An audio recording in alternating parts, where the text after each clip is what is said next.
Our God is great. And the greatness of our God is a great mystery by itself. Ang Panginoon na lumikha sa ating lahat, lumikha sa buong kapaligiran natin, ay ninais niyang maranasan ang lahat ng kanyang nilikha sa pamamagitan ng tao. That God who is Spirit will experience the material world and the material life that He created through people.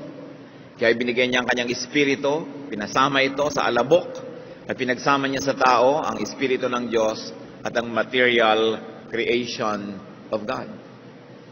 At dahil dyan, maraming karanasan ang naging posible. Without polarity, without extremes, there can be no real experience. Kaya kasama sa ating pakikilahok sa divine nature, yung lahat ng nararanasan ng tao. At nais din ng Panginoon through us to be able to fully appreciate all the things that the senses can understand. Isa dito ay happiness. At ang extreme nito, of course, ecstasy. Happiness and ecstasy. And on the other end, loneliness and very deep sorrow. Bagamat pinapayagan ng Diyos na tayo makaranas sa mga lungkot, ito'y para lang lalo nating ma-appreciate ang saya so that we can have a reference point. Pinapayagan ng Diyos na makaranas tayo ng panghihina para lalo nating maipagdiwang ang kalakasan. Nakakaranas tayo ng karukhaan at kahirapan para maipagpasalamat natin ang kariwasaan. Subalit ang pagpaparanas ng mga hirap, lungkot, dusa, dapat para lang tayo magkaroon ng reference point. Hindi para tayo dun mamalagi, dun magtira at masira tayo ng mga ganong mga karanasan. Sa kabila ng magandang intensyon ng Panginoon para sa atin, marami pa rin ang dahil sa ating mga sariling kahinaan, kumisan dahil sa kasalanan o pagkalito, kumisan dahil sa kakulangan ng pag-unawa ng hiwaga ng Diyos, doon tayo nabubuhay sa kabilang extreme, sa lungkot, sa hirap, sa takot, samantalang dapat paminsan-minsan lang nating nararanasan para payamanin ang ating diwa. So loneliness and depression had always and almost become an epidemic. Napakaraming tao na mas malungkot kaysa masaya. Mas maraming araw ang nalulungkot kaysa nasasayahan, o kaya kung hindi man nalulungkot, at least hindi masaya. Sabi sa Panginoong Jesus sa John 10:10, I came that they may have life and have it abundantly, have it to the full. Needless to repeat, and needless to say, all the negative so-called extremes of life are only there for us to appreciate the positive. Pero bakit maraming kalungkutan at maraming gusto pang magpakamatay? Sa ating pag-aaral ngayon ng buhay at kabanata ng buhay ng isang napakadakilang propeta, sisikapin nating unawain ang hiwaga ng kalungkutan. At sa pagsisikap nating unawain ito'y maaaring malutas natin ang mga pinagmumulan ng mga sarili nating lungkot o lungkot ng mga mahal natin sa buhay.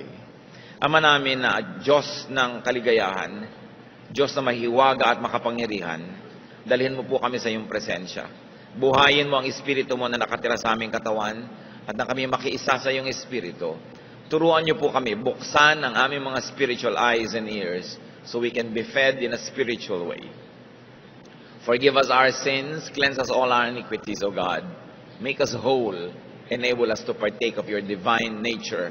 Allow us to be one with your Spirit through our Lord Jesus. Dalangin namin mangusap kayong may kapangyarihan.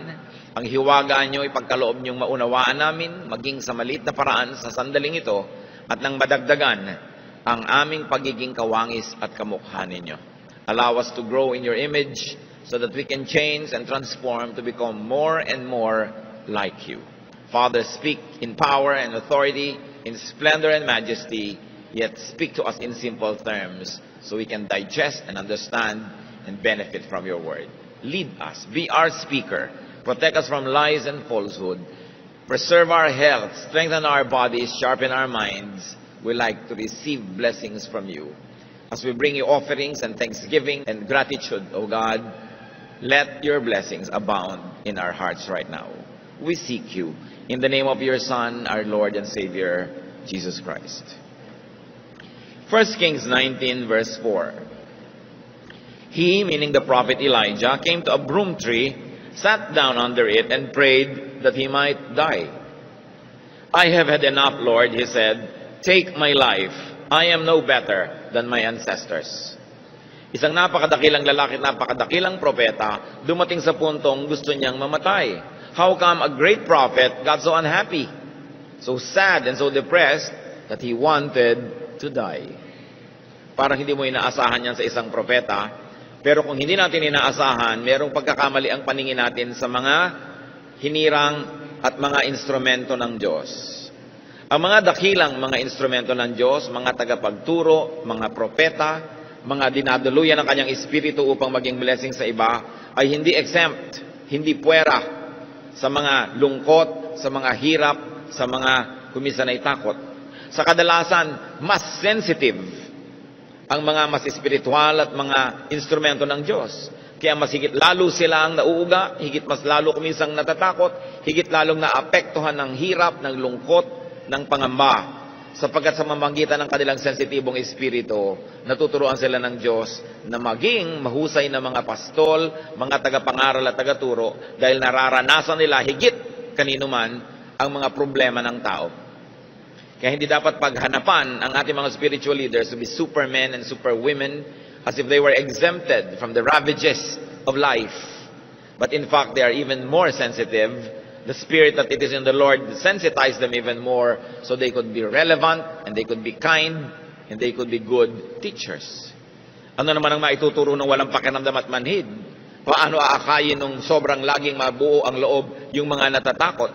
Paano niya uunawain ang mga nangangamba? Kaya pati ang Panginoon, sinabi, lahat ng temptation, dinanas niya upang sa pamamagitan ng anak ng Diyos, ang Diyos na espiritu at hindi physical, malalong maunawaan at maranasan ang dinaranas ng mga taong tulad natin na physical at spiritual din. Siyempre, alam ng Diyos lahat yan, pero kumbaga alam lang niya yun sa teorya kasi hindi naman talaga nangyayari sa Kanya dahil hindi siya physical. Kaya kinailangan ang Diyos sa Kanyang lalong pagpapahalaga at pag-ibig sa atin, ipinadala ang bahagi niya ang Kanyang anak na tinatawag natin upang saluhan tayo sa ating pagkalupa at pagkatao.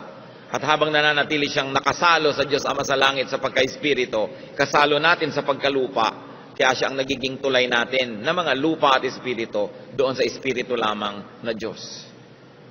Kaya dinanas ng Panginoon lahat ng pagsubok at lahat ng pasakit at hirap.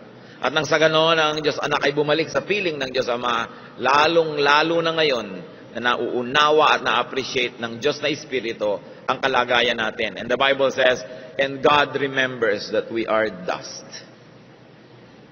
At yun din ang dapat nating maalala tungkol sa ating kapwa, na yung asawa mo, yung anak mo, magulang mo, yung pastor mo, yung mga tauhan sa iyong buhay ay mga tulad mo ring lupa.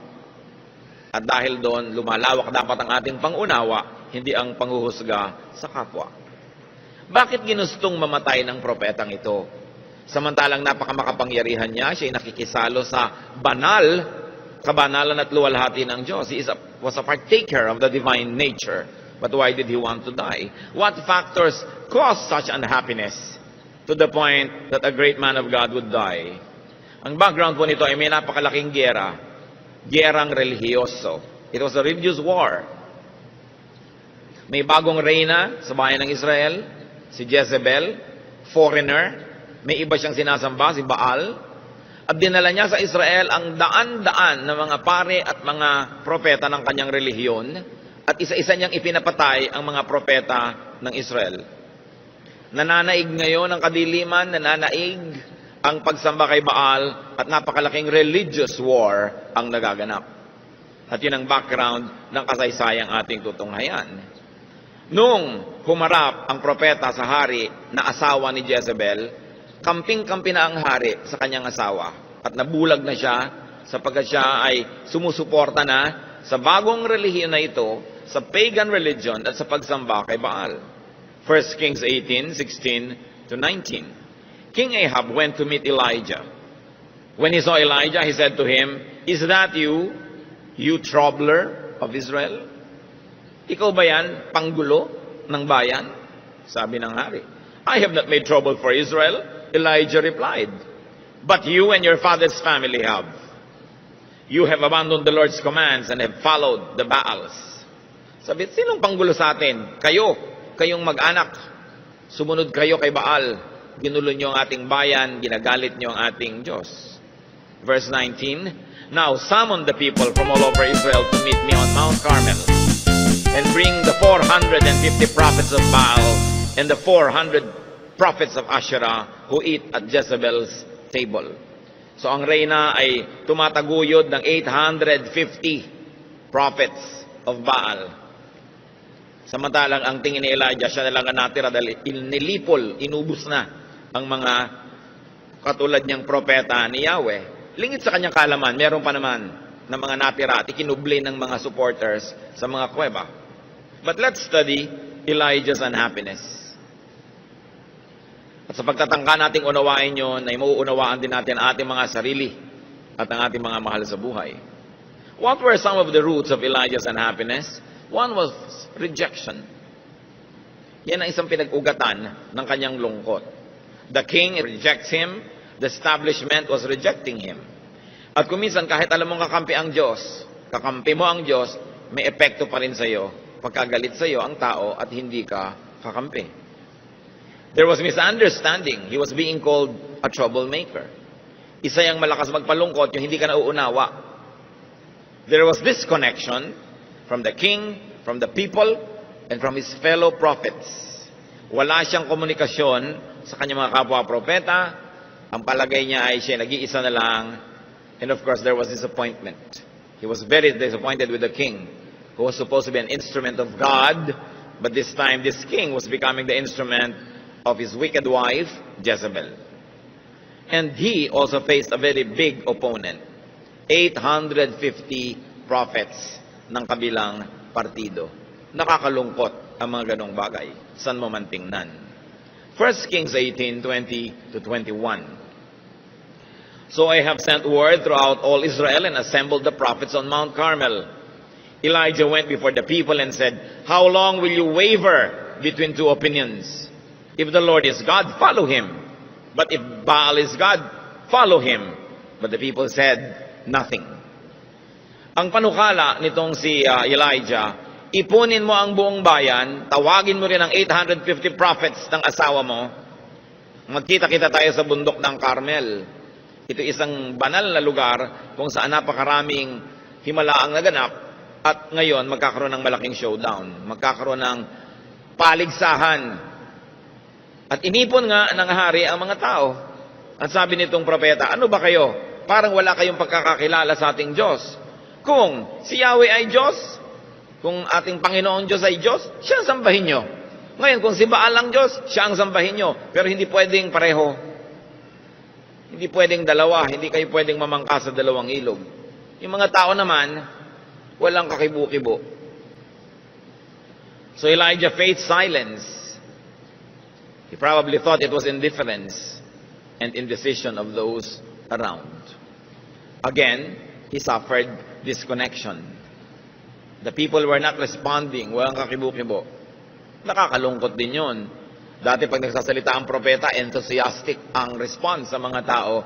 Ngayon walang kakibu-kibo. Palibhasa, takot kay Jezebel. Natatakot sila. 1 Kings 18:22-24. Then Elijah said to them, I am the only one of the Lord's prophets left, but Baal has 450 prophets.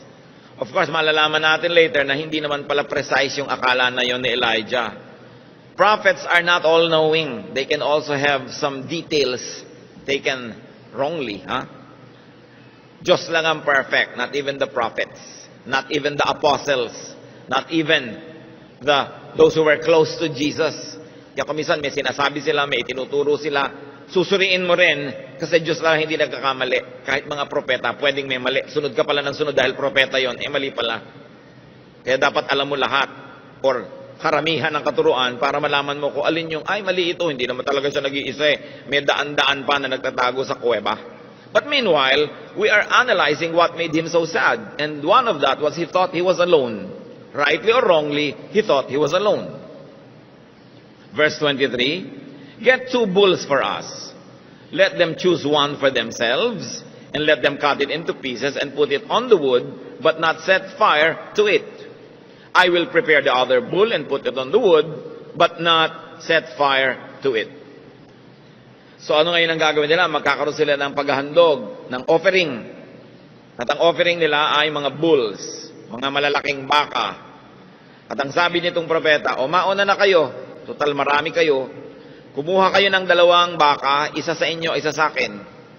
Katayin ninyo, pagputol-putulin nyo according to the requirement of the offering, kasi yun, susunugin dapat yun eh. Ipapatong yun sa kahoy, sisindihan yung kahoy, masusunog yun, offering. Sabi, mauna na kayong gumawa niyan. Pero ihanda nyo lang lahat, katayin nyo ang baka, putol-putulin, ipatong ninyo sa panggatong, pero huwag nyong sisindihan ang kahoy. Verse 24, then you call on the name of your God, and I will call on the name of the Lord.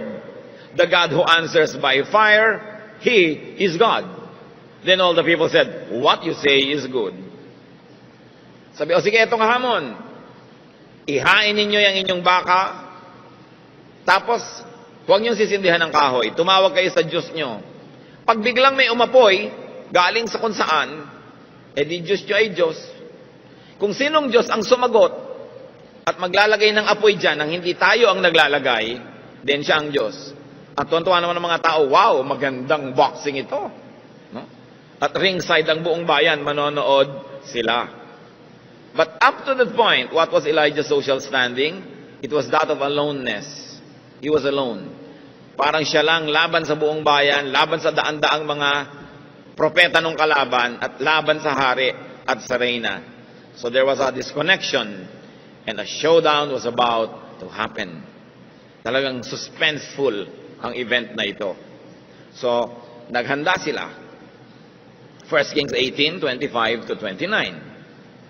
Elijah said to the prophets of Baal, choose one of the bulls and prepare it first. Sige, mauna na kayo, partida. Since there are so many of you, call on the name of your God, but do not light the fire. So they took the bull given them and prepared it.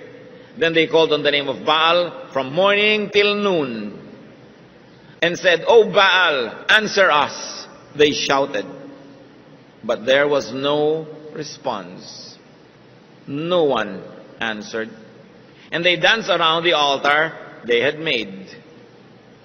So naagawa na nila. Umagang-umaga pa lang, nagsimula na to.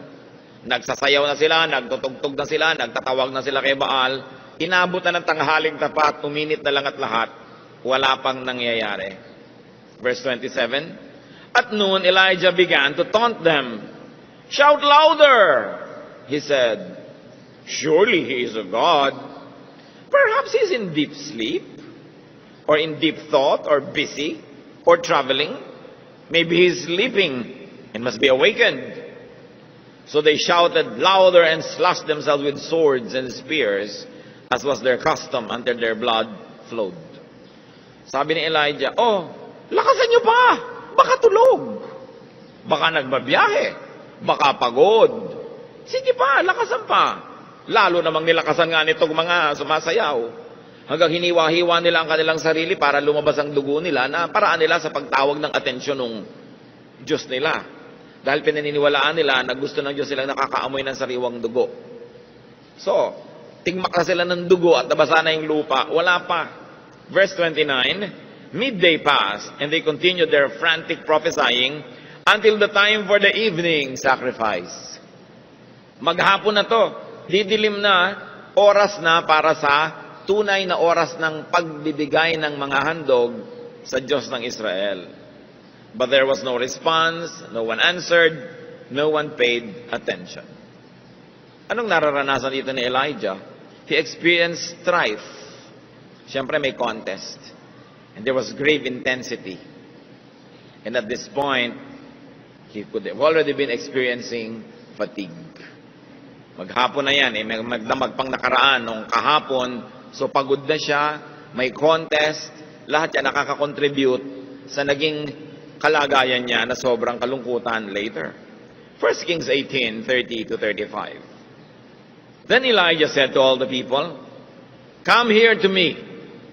They came to him, and he repaired the altar of the Lord, which was in ruins. Doon niya niyaya ang mga ito, sapagkat nando sa Mount Carmel, yung dambana ng Diyos, nagiba-giba na, nilulumot na, guho-guho, dahil matagal nang walang nag-o-offering, walang nagre-repair, walang nag-aayos.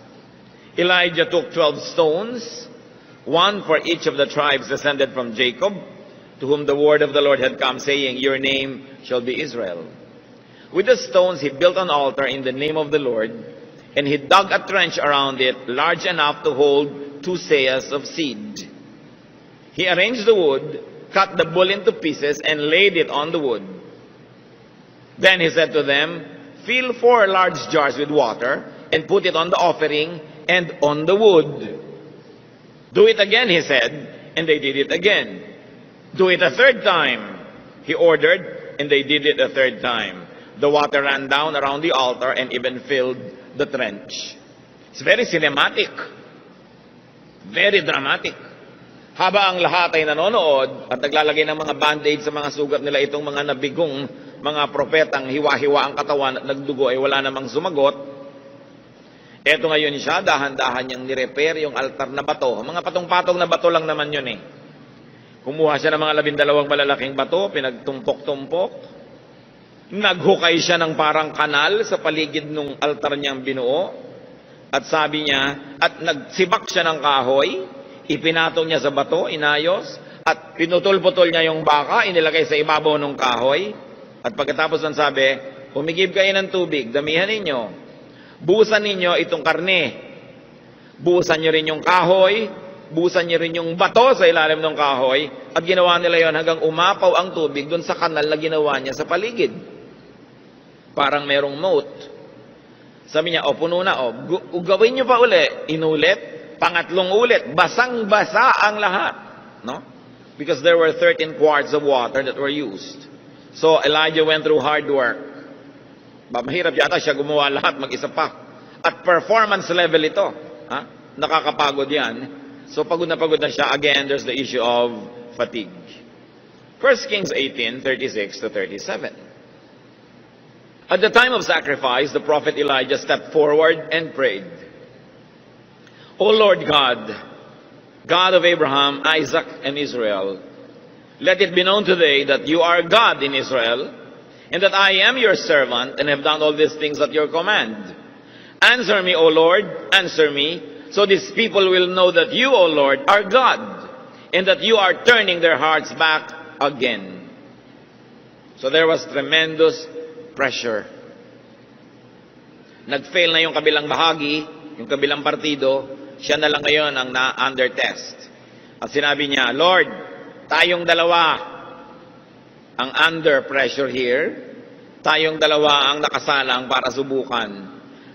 Patunayan mo sa kanila kung sino ka na ikaw ang Diyos ng Israel, at patunayan mo rin sa kanilang ako talaga ang hinirang mo, at hindi itong 850 na ito na kinakatakutan ngayon sinusunod ng mga tao. So there was tremendous pressure. 1 Kings 18:38 to 39. Then the fire of the Lord fell and burned up the sacrifice, the wood, the stones, and the soil, and also licked up the water in the trench. When all the people saw this, they fell prostrate and said, The Lord, He is God. The Lord, He is God. Sa pagdarasal na ito ni Elijah, patunayan mo, O Diyos, kung sino ka. At patunayan mong ako, hindi ang mga peke na ito ang hinirang mo. Biglang may nalaglag na apoy mula sa langit. At nag-apoy yung karne.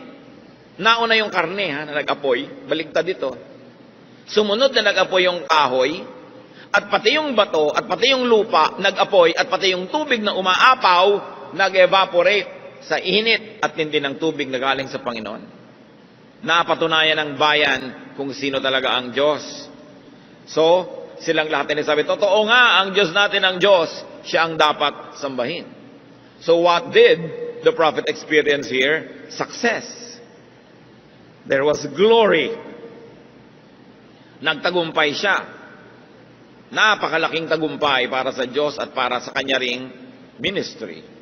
1 Kings 18:40. Then Elijah commanded them, Seize the prophets of Baal.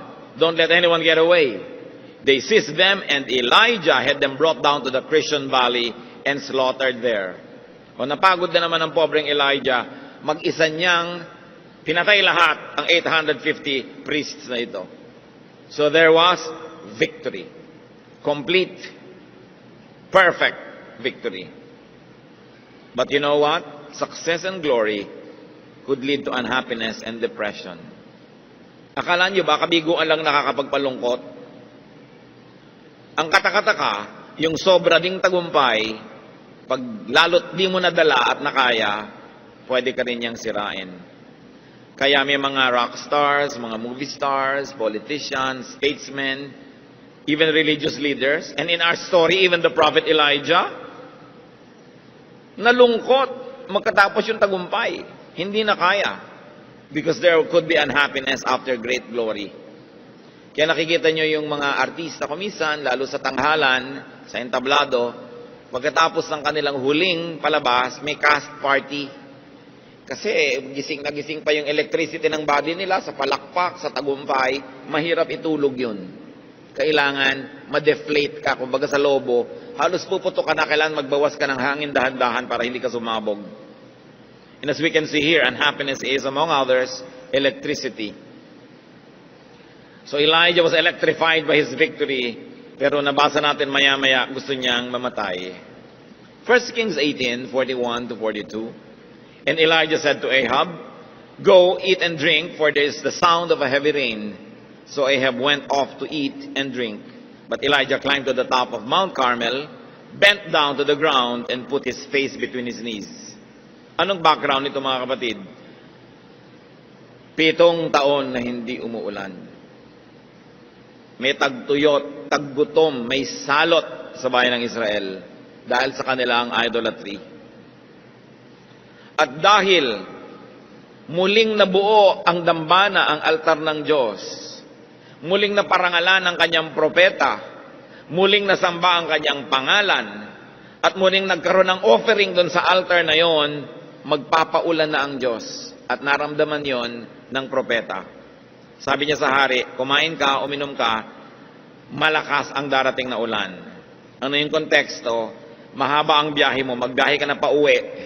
Kasi magkakaroon ng balaho. Lahat ng natuyong lupa na naging alikabok, mababasa ng ulan, magkakaputik, hindi makakalakad ang chariot mo, ang mga kabayo mo, hindi makakatakbo sa makapal na putik. So kumain ka na, uminom ka, maghanda ka na, at umuwi ka na. Meanwhile, ang propeta hindi naman kumain. Pumunta siya sa bundok at halos ilagay niya yung ulo niya sa pagitan ng dalawan niyang tuhod na siya'y nakatalungko. He was squatting and his face nearly touched the ground. It was an act of deep worship and meditation of some of the prophets in the Old Testament. But there was hunger and thirst for him na idinagdag pa sa kanyang mga pagod, hirap na naranasan. Naging malungkot din siya, as we can see. Unhappiness is, among others, chemistry. Nakakalungkot din yung gutom ka. Kaya maraming mga sobrang nagda-diet na de-depress. Hindi nila alam, ba't ang lungkot-lungkot ko, yung bewang ko, 22 na. No? Yung pala habang lumiliit yung bewang, pwede yan ma-depress ka kasi kulang ka na talaga sa nutrients. 1 Kings 18:43-45. Go and look toward the sea, he told his servant. And he went up and looked. There is nothing there, he said. 7 times Elijah said, go back. The 7th time the servant reported, a cloud as small as a man's hand is rising from the sea. So Elijah said, go and tell Ahab, hitch up your chariot and go down before the rain stops you. Meanwhile the sky grew black with clouds, the wind rose, a heavy rain came on, and Ahab rode off to Jezreel. So nangyari, umulan. At nagbiyahe itong si Haring Ahab.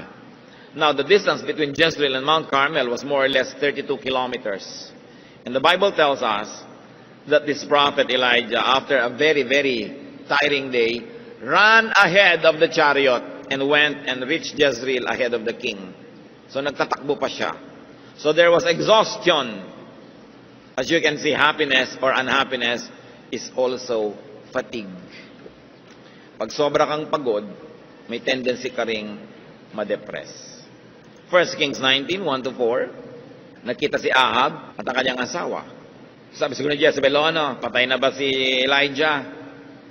Now Ahab told Jezebel everything Elijah had done and how he had killed all the prophets with the sword. So Jezebel sent a messenger to Elijah to say, may the gods deal with me, be it ever so severely, if by this time tomorrow I do not make your life like that of one of them. So, nabalitaan ni Jezebel na namatay ang lahat ng kanyang mga kampon. Nagpadala siya ng mensahe dito kay Elijah. Text siya agad, Elijah, bukas patay ka. Kung anong nangyari sa mga prophet ko, ganon din ang mangyayari sa iyo. Verse 3, Elijah was afraid and ran for his life. Nakita niyo to? Matapos yung tagumpay, yung napaka-dramatic na pagpapakilala ng Diyos kung sino siya, Elijah was afraid and ran for his life. Ngayon pang patay na yung 850 prophets, ngayon pang bumalik na ang debosyon ng Israel sa Diyos, ngayon pang siya na uli ang kinikilalang propeta, natakot at nagtago. When he came to Beersheba in Judah, he left his servant there, while he himself went a day's journey into the desert. He came to a broom tree. Bumalik na tayo sa binasa natin kanina sa simula. He came to a broom tree, sat down under it, and prayed that he might die. I have had enough, Lord, he said. Take my life. I am no better than my ancestors. So what added to the brew, there was threat to his life. Meron din naman dati na. And there was fear. Meron na rin naman dati na. Pero anong dumagdag? Kasi nagkahalo-halo na lahat. Yung tagumpay, yung takot, yung pagod, yung gutom, yung hirap, nagkahalo-halo. It was too much ministry. Kaya sabi niya, I have had too much. Nasobrahan. So pati yung propeta, nung nasobrahan, na-depress. Gusto na niyang mamatay. Ba't natin ito pinag-aaralan? Para masuri natin our own unhappiness. The roots of our unhappiness can be the same as that of Elijah's. Where did unhappiness come from? Because unhappiness can come from one, rejection. Tulad niya, pag nare-reject tayo, we can be unhappy. Lalong-lalo if you experience rejection in childhood. Lalong-lalo kung ang isang babae became pregnant out of wedlock, nire-reject kumisa ng mga lola't lola niya, ng mga kamag-anak, paabort mo yan, ipalaglag mo yan, etc., etc. So, nararamdaman ng bata. At kung minsan nagkakaroon yun ng psychological effect sa kanya hanggang pagtanda. Kung tayo ay nakaranas ng rejection, ganun man o lighter ways, parang may mas maganda kang kapatid, parang siya yung paborito, parang may mas matalino kang kapatid o pinsan, siya lagi napupuri. Kung tayo ay nakaranas ng rejection, you know what you do? You can no longer change your past, but you can change your heart about it. You can change your outlook. Get over it. Tapusin nyo na yon. And the best way to get over it is to forgive people who rejected you. Sapagkat pag hindi nyo pinatawad lahat yung mga tumanggi, hindi gumusto, umayaw sa inyo noon, dala-dala nyo yung hapdi, yung kirot habang buhay. At kaya madalas gusto nyo siguro magpakamatay o nalulungkot kayo, hindi nyo maintindihan. Kasi merong nakaugat sa puso nyo dapat ay bunutin, and that is sorrow and pain and bitterness. At ang mahalaga, get accepted by others now. Become more acceptable. Kung nagkulang noon ang pagmamahal sa atin ng mga tao, sikapin nyo ngayon na mamahal naman kayo ng iba, maging kamahal-mahal kayo. Mas maging maganda ang ating ugali, tayo'y makibagay, makisama, at nang sa ganon, mas matanggap tayo para makatakas na tayo dun sa hindi ako minahal noon, kawawa naman ako noon, puwera ako noon. Noon na yun eh. At sa lagay, naapektuhan ka na noong araw, hanggang ngayon, maapektuhan ka pa. Bukas, maapektuhan ka. Next year, maapektuhan ka rin. Paulit-ulit ang kalugihan mo. Kailangan mong palayain ang iyong sarili sa tulong ng Diyos. And the best way is to forgive everyone who rejected you. And then accept as much love now, being more and more lovable. At isang magandang lesson sa atin, mga kapatid, do not reject people. Lalo kayo yung magulang, kayong lolo, kayo yung lola, walang kasalanan yung bata, kung anong, bakit siya nandyan, huwag nyo i-reject. Kumisan yung mga lola, naiinis doon sa manugang, yung bata ang napagdidiskitahan, rejected. Lalo kamukha ng kanyang balae.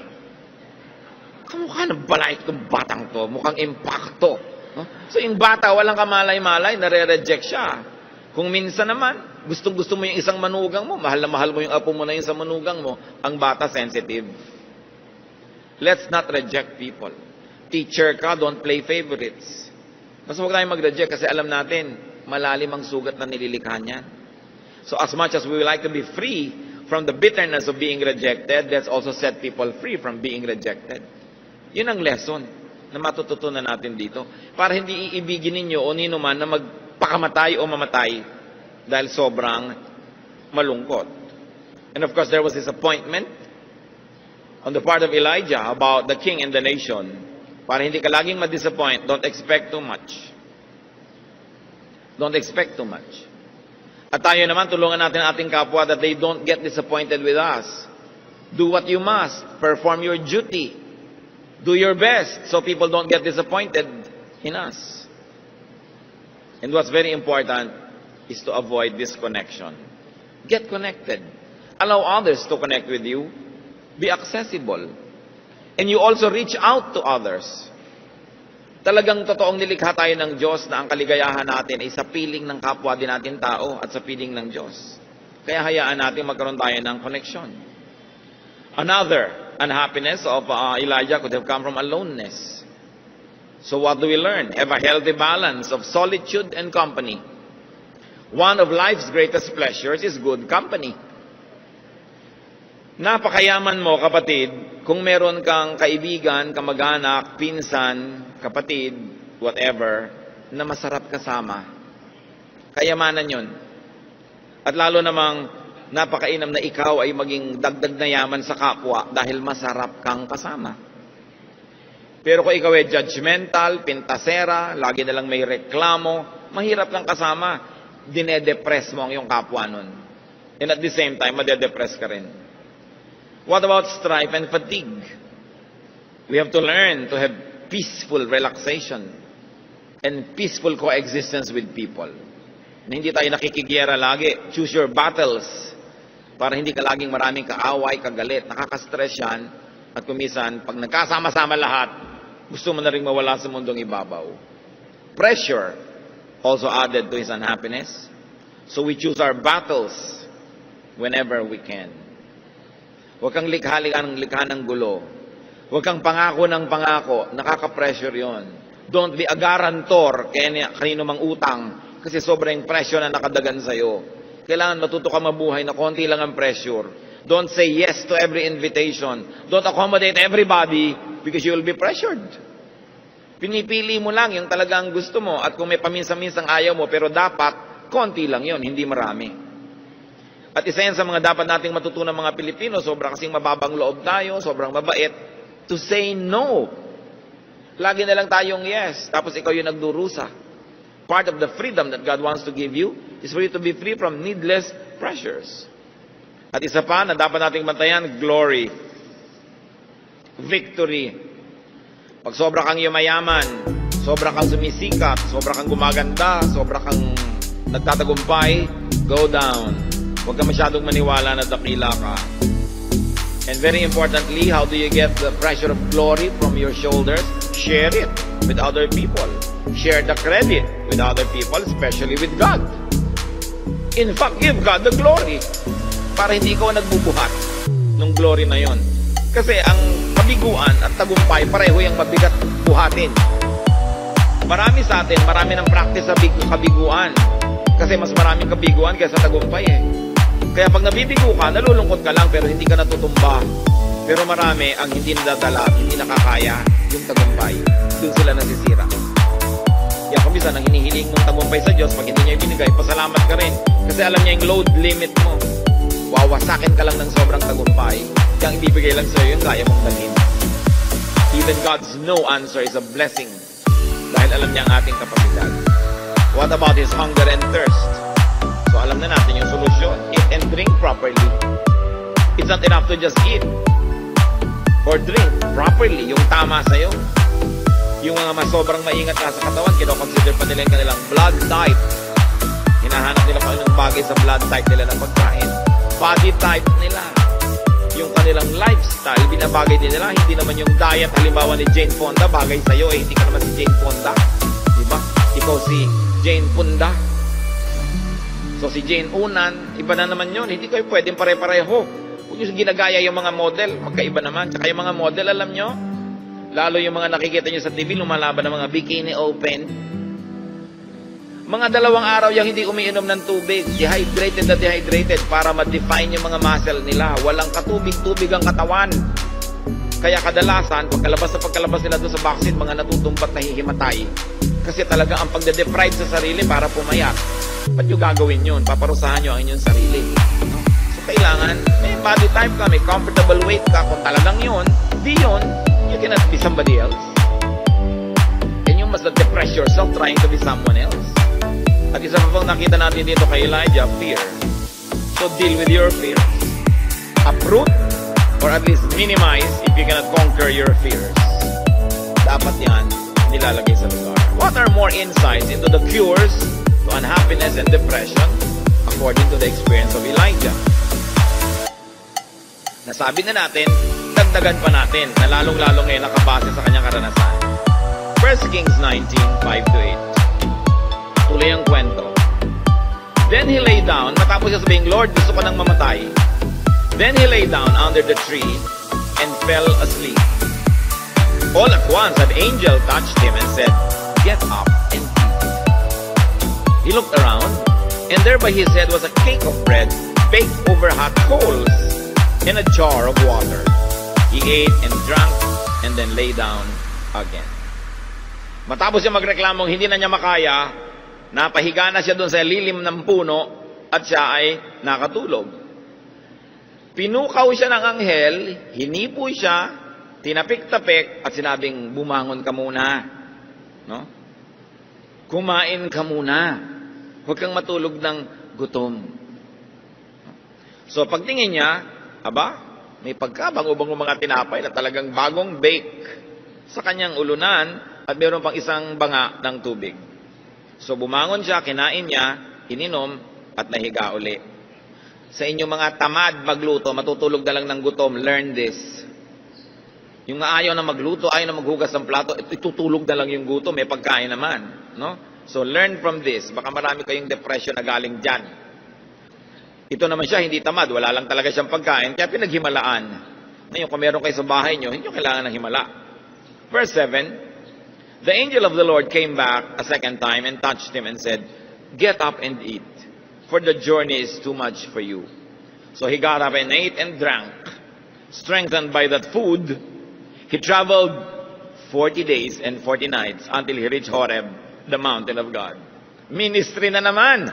Balik na naman siya sa dati. Samantalang kanina lang gustong mamatay. Gutom lang pala. Kaya siya sobrang na-depress. Kaya dapat i-balance natin yan. Pinag-aralan natin yung unhappiness, tingnan natin yung kabaligtaran. Bakit siya na-revive? Because happiness is a tree. Kumisan parang maliit na detalye lang sa kwento. Naglakbay siya, iniwan niya yung katulong, at naglakad pa siya mag-isa maghapon. Talagang gusto niya mapag-isa para walang makapigil sa kanya. Kaya alam niyo yung mga gusto ko magpakamatay, pag hindi ka dumating dito, magpapakamatay ako. Hindi magpapakamatay yun. Yung talaga magpapakamatay, wala siyang sinasabihan para maituloy niya ang balak niya. No? Paminsan-minsan, baka rin matuloy, kayo na makiramdam, no? Kung nag-iinarte lang, yung gustong kunwari magpapakamatay. Kung minsan man, baka nga matuloy, so bahala kayo kung anong gagawin nyo. Pero nakikita nyo, yung talagang determined magpakamatay, walang sinasabihan yon. Ngayon, happiness is a tree, a shade, a comfort. Ano yan sa atin? Hindi naman lagi na lang literal na puno.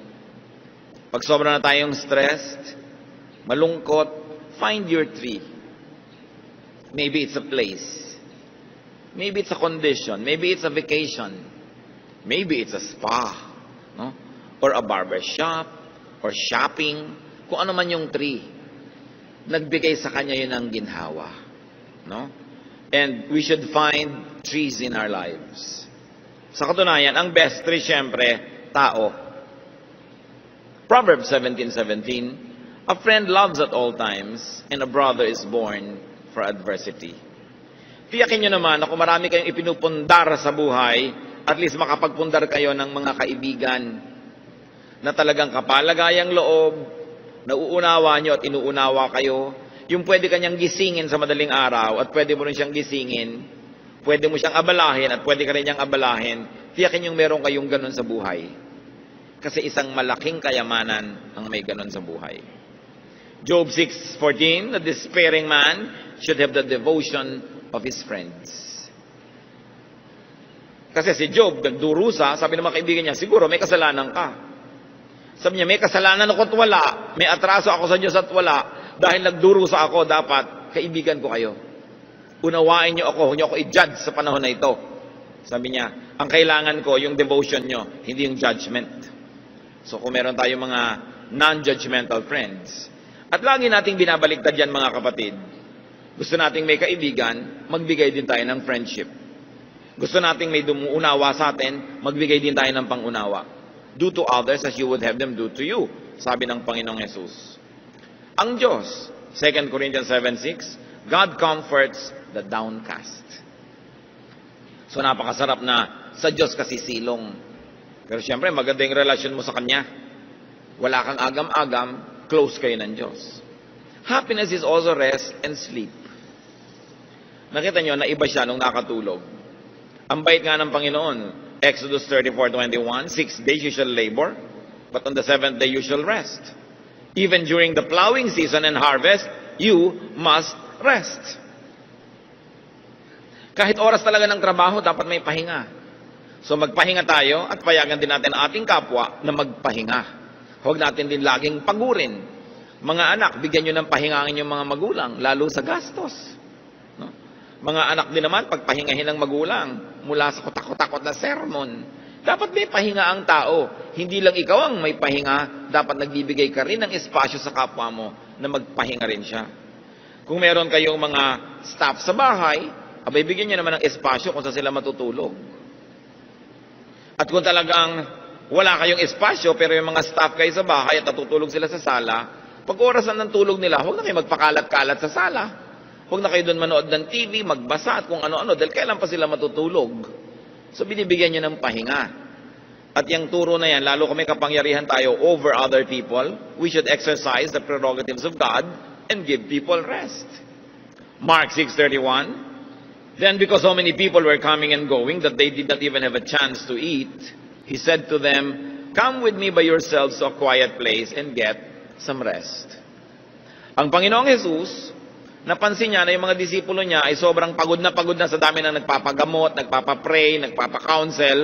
Sabi niya, teka, time out, iwan natin lahat yung pasyente, rest muna tayo, retreat muna tayo. Nakita niyo yung pag-ibig ng Diyos, hindi lang niya mahal yung mga tao, mahal din niya yung workers. So niya, magpahinga tayo, hayaan niyo na sila, hindi naman nauubos yung may sakit at gutom, magpahinga muna tayo. At pag nakapagpahinga na kayo, tsaka itutuloy ang ministry. Jeremiah 31:26, my sleep had been pleasant to me. And Psalm 127:2 says that God grants sleep to those He loves.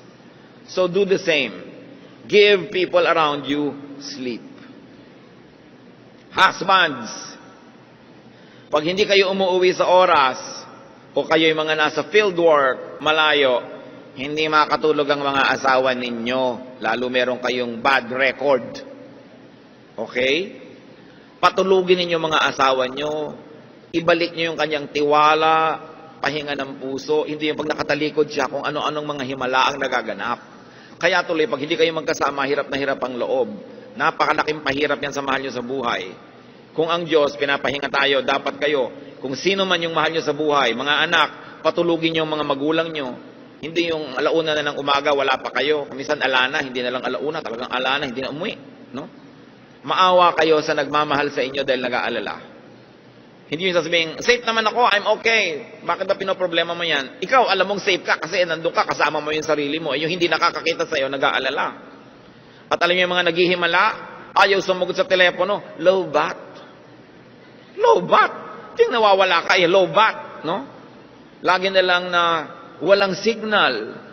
Mga ganyang mga issue. Sa Hong Kong nung araw, nung wala pang tunnel between Hong Kong and Kowloon, ang ginagawa ng mga husbands na naghihimala, nagpapakagabi sa office para maiwan sila ng last ferry. Kasi alam nila, pag kumros na yung ferry, wala nang last trip, doon na sila matutulog sa Hong Kong Island. So ano mangyayari? Lahat ng himala nagagawa na nila. Yung naghihimala, laging may dahilan yan para mawala. Pag paulit-ulit yung mga lobat na yan, yung mga kung ano-ano, bumenta na yung mga ganyang gimmick. Pero ang point natin, pag may asawa kayo, may pananagutan kayo, dapat ang ibinigay nyo sa kanyang regalo, mapayapa, matahimik ang loob, hindi nag-aalala. Napakahalaga yung pananagutan natin sa isa't isa. So you grant sleep to those you love. Hindi yung sila ay napupuyat tayo iisip. Proverbs 3:24, when you lie down, you will not be afraid. When you lie down, your sleep will be sweet. So give your loved ones sweet sleep by not making them worry about you. Also, we have seen in the story that happiness is connection. First of all, with people. 2 Timothy 1:4, I long to see you so that I may be filled with joy. Talaga ang ligaya natin, pinakamalakas nang gagaling sa kapwa natin, lalo't mga mahal natin sa buhay. Kaya mga kapatid, sobrang malaking tragedy ang policy ng ating pamahalaan to export people as overseas Filipino workers. Nakakatulong pansamantala. Naiibsan ang hirap pansamantala, pero ang social cost ng paghihiwalay. Yung pagkakalayo-layo, lalo nag-immigrate na forever, yung mga mahal mo sa buhay. Nagpapalaki ka ng anak, nagpapalaki ka ng mga pamangkin, mahal sa buhay, thinking makakasama mo hanggang ikailibing, yung pala hindi ganun ang mangyayari. Dahil sa hirap ng buhay, nagkakahiwa-hiwalay tayo. Kaya napakalaki ng pananagutan ng ating mga politiko na nagpapaandar ng gobyerno. Kailangan isa sa mga platform nila, hindi lang damihan ang market for overseas Filipino workers abroad. Dapat ibangon nila, palakasin ang ating bayan para hindi tayo kailangang maglayasang lahat. Dahil nagkakahiwa-hiwalay, malaking lungkot yon. Hindi lang dapat balik bayan, dapat walang alis bayan kung matino ang pamamalakad sa ating bansa. Ayaw nyo ba na magkaroon kayo ng mga katulong na Amerikano sa bahay? Ha? Yung iyaya mo, British, may accent, no? Ayaw mo ba na ang hardinero mo, Hapon, dahil gumagawa ng Japanese garden? Tayo na lang ba lagi kagawa nun, bagamat hindi naman yun masama. Kadakilaan nga. Pero hindi dapat policy pang matagalan yan because of the tragedy of separation. Ang sarap na kasama mo sa buhay ang yung mga minamahal. Kaya huwag kayong laging humahanga sa mga politiko na nagpaparami ng market for Filipinos abroad. Dapat gumawa sila ng market dito. Dapat ang mga tao hindi na aalis para lang mabuhay. Kailangang baguhin yung pamamaraan dahil sobra na ang lungkot na ibinibigay sa bawat isang tao niyan. Sabi sa Proverbs 27:10, do not forsake your friend and the friend of your father, and do not go to your brother's house when disaster strikes you. Better a neighbor nearby than a brother far away. Ipinapakita yung halaga na nagkikipagtulungan ka sa iyong kapitbahay. Kasi kung nakatira ka sa malayo sa iyong mga kamag-anak, dapat yung kapitbahay mo, parang kamag-anak mo yun. Kaya makipagkapwa ka. At huwag mong kakalimutan, kahit yung kaibigan ng tatay mo. Naging ganyan ka dahil yung tatay mo, sinuport ka, pero hindi mo alam, may kaibigan pala siyang nag-support din sa kanya. Sabi, tatanaw ka ng utang na loob, maging sa mga kaibigan ng iyong magulang. Kailangan mahalaga yan. And of course, if connection with people is very good, lalo naman yung connection with God. Acts 17:26-28. God determined the time set for them and the exact places where they should live. God did this so that men would seek Him and perhaps reach out for Him and find Him, though He is not far from each one of us. For in Him we live and move and have our being. So at the very least, huwag natin kakalimutan, nakatira ang Diyos sa atin, ang Espiritu ng Diyos ay nasa atin, hindi siya malayo because God lives in us. And what happened to Elijah? He received an angelic touch. An angel touched him twice. Connectedness is important. So we touch people, we allow people to touch us, and very importantly, we touch God and we allow God to touch us. Luke 5:13, Jesus reached out His hand and touched the man. I am willing, He said, be clean. And immediately the leprosy left him. Luke 6:19, and the people all tried to touch Him because the power is coming from Him and healing them all. The healing power of touch. Kahit hindi ikaw si Jesus, hihimasin mo lang, hahagurin mo lang ang mahal mo sa buhay, yung nalulungkot, kahit wala kang sabihin, nakakapagpagaling yun. Mark 5:28, the bleeding woman thought, if I just touch His clothes, I will be healed. Touch people and allow people to touch you, not only physically, but very importantly, emotionally. What other source of happiness is there? Counsel, words. conversation. Kung ang salita ay nakakasakit, ang salita ay nakakapagpagaling din. Kaya napakahalaga na nag-iingat tayo sa ating pananalita, pero ang mahalaga, meron tayong kausap, lalo kung tayo ay nalulungkot. Hebrews 10:25, let us not give up meeting together, as some are in the habit of doing, but let us encourage one another. Be sensitive when people need you, not only when you need them. Lalo yung mga text na, musta? Every text is a cry for help. Pag may nagte-text, reaching out lang yan. Baka nalulungkot, baka naiinip. Ikaw naman, okay, bye. Pag may nagmumusta, okay, ikaw, kumusta ka? And then, encourage conversation. Kasi hindi naman yun mangungumusta ng walang nangyayari. Siguro naiinip. Kuminsan, gusto ka talaga niyang kumustahin, pero isipin mo, baka siyang may kailangan. And drop what you're doing and minister, especially if these people are important to you. If you love them and they love you. Psalm 7:1, O Lord my God, I take refuge in you. Save and deliver me from all who pursue me. And that is what also many people need from us. That we save and deliver them. Finally, happiness is food and drink. Genesis 1:29, God said, I give you every seed-bearing plant on the face of the whole earth, and every tree that has fruit with seed in it. They will be yours for food. So dapat marunong kang kumain. Ecclesiastes 8:15, nothing is better for a man under the sun than to eat and drink and be glad. Then joy will accompany him in his work all the days of his life God has given him under the sun. Acts 14:17, God has shown kindness by giving you rain from heaven and crops in their seasons. He provides you with plenty of food and fills your hearts with joy. Very importantly, we should minister also through food. So be happy. Make others happy. Ang mga tao, kung anong binibigay natin sa kanila, yun ang nire-reflect nila pabalik sa atin. Bumabalik lahat yan. Kaya kung kabutihan ang ginagawa natin sa kanila, kabutihan din ang bumabalik sa atin. Maybe not through them, but through other people. Maybe not today, but definitely tomorrow. Nangyayari yun. Ang ginagawa natin sa tao, yun din ang nangyayari sa atin. So, ang sinabi ng Panginoong Jesus, kung anong gusto mong gawin sa iyong kapwa, yun ang gawin mo sa Kanya. Strive to be happy and do your best to make other people happy. Iwasan natin yung mga nagpa-depress kay Elijah. Sobrang pagod, sobrang tagumpay din kung minsan na hindi na isi-share with others. Iwasan din natin yung sobrang magutom, mauhaw, mawalay sa kapwa, mapag-isa, nagiging bunga ay kalungkutan at kung minsan, depression. God wants you happy. Panginoon, salamat sapagkat kayo concerned sa amin at marami kayong iniwang mga lesson sa Biblia para aming kapulutan ng aral. Turuan niyo po kami na matuto, pag-aralan ng aming mga kalungkutan at kalungkutan ng mga mahal namin sa buhay at sa aming Panginoon na learning from you and from your wisdom, may life find us happier and we may make other people much happier. Pagbulay-bulayan natin sumandali sa tahimik na pananalangin ang iba pa mga personal application ng message na ito.